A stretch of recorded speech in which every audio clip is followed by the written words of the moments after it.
የጉዞ መዳረሻ የሚሆነው በእንጦጦ ሐመረኖ ቅድስት ኪዳነ ምህረት ገዳም ነው።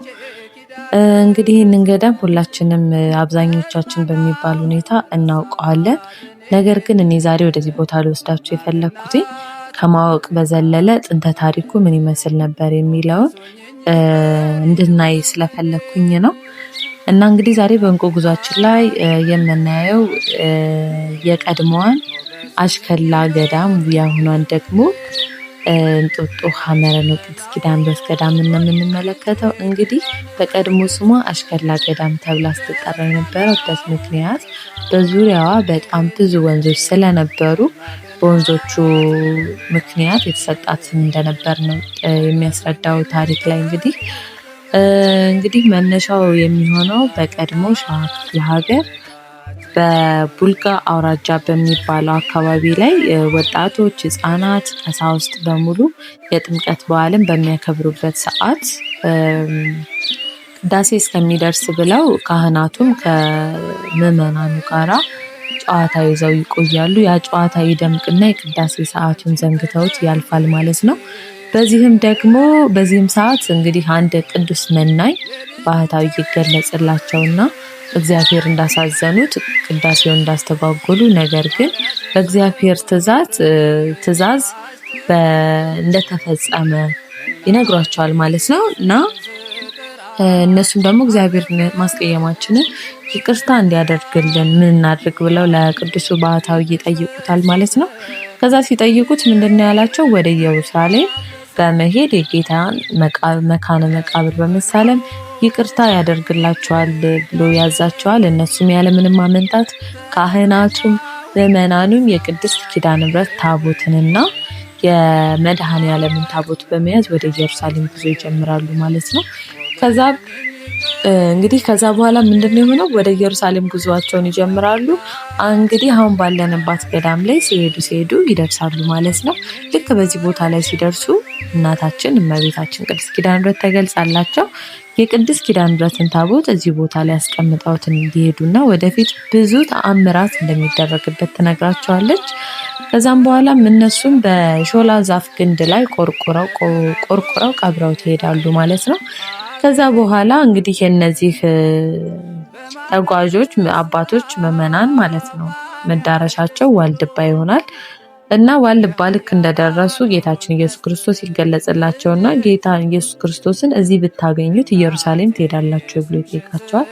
እነሱም ከኢየሩሳሌም ምን አለን ከጌታ እንጂ ብለው በመመለሳቸው ይቺ ቦታ እንደ ኢየሩሳሌም እንደረገጣችሁ ትቆጠርላችሁ በሚል ዋልድባን ገዳም ተገድሞላቸዋል ማለት ነው። እንግዲህ እና ወደ ቀድሞ ታሪካችን ስንመለስ እንግዲህ ቅድስት ቤተክርስቲያን ከዛ ጊዜ በኋላ በአምስተኛው መቶ ክፍለ ዘመን በጻድቁ አባ ሊባኖስ ወደ ኢትዮጵያ መሰደድ ምክንያት በተለያዩ ክፍለ ሀገራት እየዞሩ ሲያገለግሉ ከቆዩ በኋላ እዚችን ቦታ ላይ መጥተው በእግዚአብሔር ፍቃድ ጽላቱ ያለበት ቦታ ተገልጾላቸው ገዳሙን የአንድነት ገዳም አድርገው ገድመውት አልፈዋል ማለት ነው። ከዛ በኋላ ግን በተለያየ ጊዜ የተለያዩ ጦርነቶች ሲነሱ ገዳሙ ጠፍቶ ነበረ። ነገር ግን በዳግም ምስረታው በ1902 ዓመተ ምህረት በጽላቱ መገኘት ምክንያት እቴጌ ጣይቱ ዳግም ሊያደራጁት ችለዋል ማለት ነው። እንዲያውም እቴጌ ጣይቱ 6 ጋሻ መሬትንና ከእንጦጦ ማርያም 5 ካህናትን በመላክ ገዳሙ እንዲቋቋም አድርገዋል። የተለያዩ ቅዱሳት መጽሐፍትን ሰጥተዋል።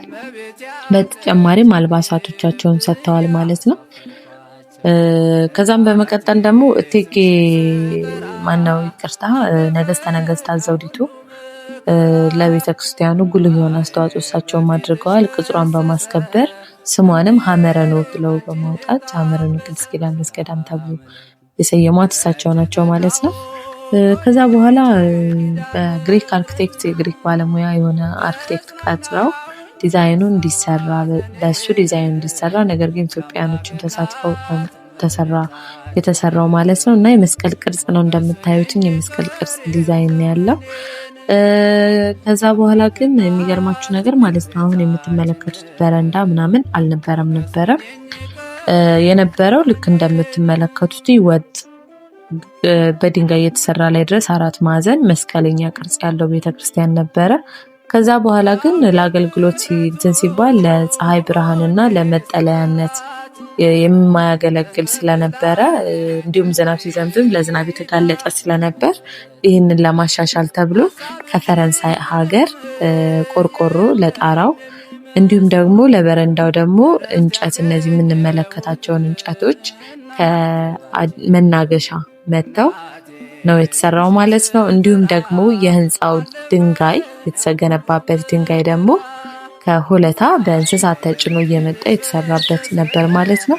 የሚገርማችሁ ማለት ነው ይህ ቤተክርስቲያን 222 ጋሻ መሬት በስሩ ያስተዳድር ነበር። እሱ ምንድነው ከተለያዩ ምዕመናን ለቤተክርስቲያኑ በስጦታ መልክ እንዲገለገሉበት ያው ገዳሙ ትልቅ እንደመሆኑ መጠን የአንድነት ገዳም ነው። ምንም ነገር እንዳይቸገሩ ለማድረግ ስጦታ ሲበረከት ነበረ። ያንንም በስሩ 222 ጋሻ መሬት ያስተዳድር ነበር። ነገር ግን በ19 እስከ 1966 ድረስ ገዳሟ ይህንን ቦታ ስታስተዳድር ከቆየች በኋላ በደርግ ዘመነ መንግስት ተወርሷል ማለት ነው። ያው እዛ ድረስ ግን የግሏ የሆኑ ከምዕመናንም የተሰጡ መሬቶች ነበሯት ማለት ነው። እንግዲህ ታሪኩ እንደሚያስረዳን ማለት ነው። እና የሚገርማችሁ ነገር ማለት ነው እንግዲህ እዚህ ጋር የምትመለከቷቸው ጻድቁ አባ ሊባኖስ ናቸው። ምዕመናንን ሲያጠምቁ እዚህ ቦታ ላይ በነበረበት ሰዓት ማለት ነው። እንግዲህ ግቢውን ዝም ብላችሁ ስትመለከቱት የዛፎቹ ቅጽሩ ራሱ በቃ የሚናገረው ነገር አለን ያላቅ በጣም መንፈስን የሚያድስ የተለየ ቦታ ነው።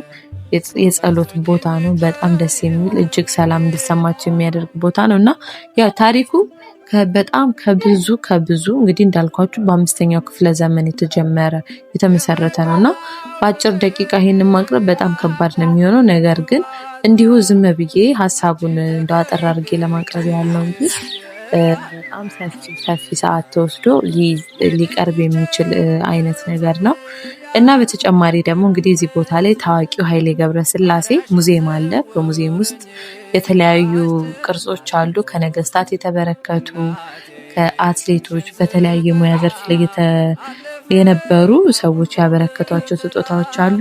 ያው ሙዚየሙን ካሜራ መቅረጽ ስለማይቻል ነው ያላሳየኋችሁ። ስትመጡ ሙዚየሙን በ20 ብር ትኬት ቆርጣችሁ መጎብኘት ትችላላችሁ። በጣም ብዙ ነገር ታተርፉበታላችሁና እዚህ ቦታ ላይ የሚገርማችሁ ነገር ማለት ነው ኃይሌ ገብረስላሴ አትሌት ኃይሌ ገብረስላሴ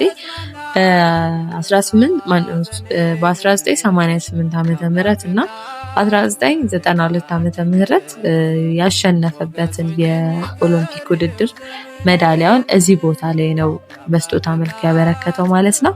በድጋሚ ደግሞ ሰርጉንም እዚሁ ቦታ እንዳከናወነ ነው የተነገረኝ። በድጋሚ ልጆቹን ክርስትና እዚሁ ነው ያስነሳውና ይህ ቦታ እጅጉን ለጸሎት ሰሚ ለጸሎታችን ምላሽ የምናገኝበት እኔም ብሆን በግሌ በጣም ብዙ በረከቶችን ያገኘሁበት ያተረፍኩበት የሰላም ቦታ ነው እና ልላችሁ የምፈልገው ነገር ባጭሩ ይህ ቦታ እጅጉን የሚለይ ቦታ ነው።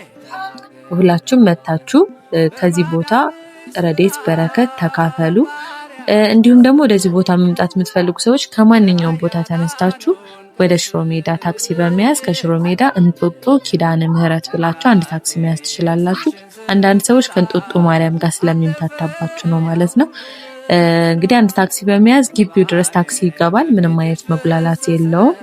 በ10 ብር ትራንስፖርት ቀጥታ በታክሲ መግባት የሚቻልበት ሁኔታ ነው ያለው ማለት ነው። ከዛ በተረፈ አሁን የፊታችን የካቲት 16 ዓመታዊ ንግስ በዓል አለ። በታላቅ ድምቀት ይከበራል። መታችሁ የንግስ በዓሉ ተሳታፊ በረከቱ ተሳታፊ እንድትሆኑ እኔ በግሌ ጋብዣችኋለሁኝ። በቀጣይ ቪዲዮ እንግዲህ በቦታው ላይ እኔ በግሌ ያገኘኋቸውን አካፍላችኋለሁ። በረከቶች ምስክርነቶች ይነግራችኋለሁ። እናንተም ደግሞ በግላችሁ ያገኛችኋቸውን ምስክርነቶች እህት ወንድሞቼ እንዲሰማቸው ፈልጋለሁ የምትሏቸውን ኮሜንት ላይ አስቀምጡልኝ ማለት ነው። ይሄ እንግዲህ ጸበል ግቢው ነው የጸበል ቦታው ማለት ነው። እና የጸበሉ ቦታ ያለበት ቦታ ላይ ያለ ጸሎት ቦታ ነው። ብቻ ሁላችሁም እንዳትቀሩ ጋብዣችኋለሁ። ሀሳብ አስተያየታችሁን ኮሜንት ላይ አስቀምጡልኝ። እንዲሁም ደግሞ የዚንቁ ጉዞ አካል መሆን የምትፈልጉ አሁኑኑ ሰብስክራይብ በማድረግ ቤተሰብ እንድትሆኑ እንዲሁም ዘወትር የምለቃቸው ቪዲዮዎች እንዲደርሷችሁ ደግሞ የደውል ምልክቷን በመጫን ዘወትር የምለቃቸው ቪዲዮዎች እንዲደርሳችሁ ማድረግ ትችላላችሁ። በድጋሚ እስከምንገናኝ ድረስ ሰንብቱ።